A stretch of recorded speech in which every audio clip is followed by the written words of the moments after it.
بسم اللہ الرحمن الرحیم۔ السلام علیکم دوستوں، امید ہے آپ لوگ ٹھیک ہوں گے اور آپ لوگوں کی زندگی خوشیوں کے ساتھ گزر رہی ہوگی۔ تو مزید بڑھتا ہوں شعر نمبر 4 کی تشریح کی طرف۔ شعر کیا ہے؟ شعر یہ ہے کہ حنا بند عروس لالا ہے، خونی جگر تیرا، تیری نسبت براہیمی ہے میں مر جہاں تو ہے۔ حنا بند کا مطلب کیا ہے؟ یہ مہندی۔ عروس کا مطلب دلہن، لالا کا مطلب ہے، لالا کا مطلب پھول ہے، اور خونی جگر کا مطلب یعنی یہاں جگر کا خون۔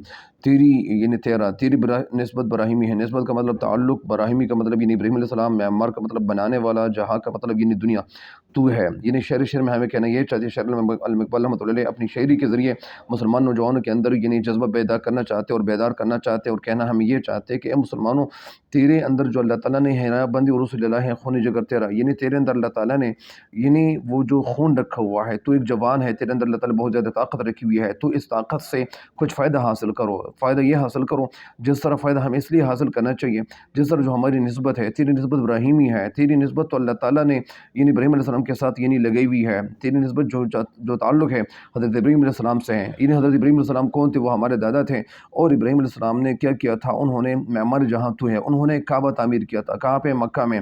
تو ظاہر بات ہے کہ انہوں نے کعبہ تعمیر کیا تھا، اس لیے انہوں نے محنت کی ہوئی تھی۔ محنت کی وجہ سے انسان بہت کچھ حاصل کرتا ہے، آگے بڑھتا ہے، زندگی میں بہت کچھ کرتے ہیں۔ لہٰذا یعنی یہاں پہ جتنے بھی لوگ ہیں جو کاروبار وغیرہ کرتے ہیں، کاروبار ان کا کیوں بڑھتا ہے؟ کاروبار اس لیے بڑھتا ہے کہ ان کے والدین جو ہوتے ہیں وہ محنت کر رہے ہوتے ہیں۔ لہٰذا ہمیں بھی ان محنت کرنی چاہیے۔ ہمیں ایسا نہیں کرنا چاہیے کہ ہم ویڈیوز میں، زیادہ تر ویڈیوز میں دیکھتا ہوں، اکثر ویڈیوز میں نے بھی دیکھی ہوئی ہوتی ہیں، ایک ہی بات کو بار بار لوگ فارورڈ کرتے ہیں، ایک ہی بات سے لوگ اکتا جاتے ہیں۔ آپ لوگوں کو میں ایک پیغام یہ بھی دیتا ہوں کہ آپ لوگوں کو ٹک ٹاک ویڈیوز میں کرنا یہ چاہیے کہ آپ ٹک ٹاک ویڈیوز میں آپ کو کوئی نئی بات کہنی چاہیے۔ آپ کے گھر میں آپ کے پیرنٹ، آپ کی امی، آپ کے دادا، آپ کے پردادا، آپ کے جو بھی ہے، مثال کے طور پر پردادا تو نہیں ہوتے، یا دادا بھی تو کم از کم وہ ملتے ہیں، لیکن زیادہ تر تو مر چکے ہوتے ہیں، اللہ تعالیٰ رحم کریں۔ ایک بات یہ بھی ہے کہ آپ لوگوں نے یہ جو باتیں سیکھی ہوئی ہے اپنے پیرنٹ سے، تو ان باتوں کو آپ ٹک ٹاک ویڈیوز میں بھی بتا سکتے ہو۔ کوئی اچھی سی بات ہوتی ہے آپ بتا سکتے ہو، ایسا نہیں کر سکتے یعنی مثال کے طور پر آپ کسی کی بتائی ہوئی باتیں بار بار آپ شیئر کرتے جاتے ہیں، تو یہ اس سے انسان اکتا جاتا ہے۔ لہٰذا انسان تغیر کا یعنی عادی ہوتا ہے، لہٰذا تبدیلی کا عادی ہوتا ہے، لہٰذا انسان ایک چیز سے بار بار تھک جاتا ہے۔ تو اسی وجہ سے میں آپ لوگوں کو ایک پیغام یہ بھی دینا چاہتا ہوں کہ ہر انسان کے اللہ تعالیٰ نے بہت زیادہ صلاحیتیں رکھی ہوئی ہوتی ہیں۔ اگر انسان یہ صلاحیت استعمال کرنا شروع کر لے تو انسان بہت آگے بڑھ سکتا ہے، بہت زیادہ ترقی کر سکتا ہے۔ لہٰذا کسی انسان کو کوئی انسان ایسا نہیں ہوتا کہ وہ محنت کرے اور ان کی محنت کا صلہ ان کو نہ ملے۔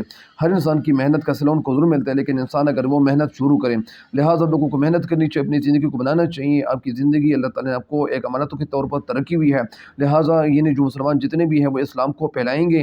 اسی وجہ سے ہماری جو نسبت ہے حضرت ابراہیم علیہ السلام سے ہے، اور ہم بھی اسلام کو پھیلانے میں ضرور یعنی اپنی محنت ضرور صرف کریں گے۔ مجھے امید ہے کہ آپ اس چیز سے فائدہ ضرور اٹھائیں گے۔ تب تک کے لیے مجھے دیجیے کہ اجازت، اللہ نے کے حبان۔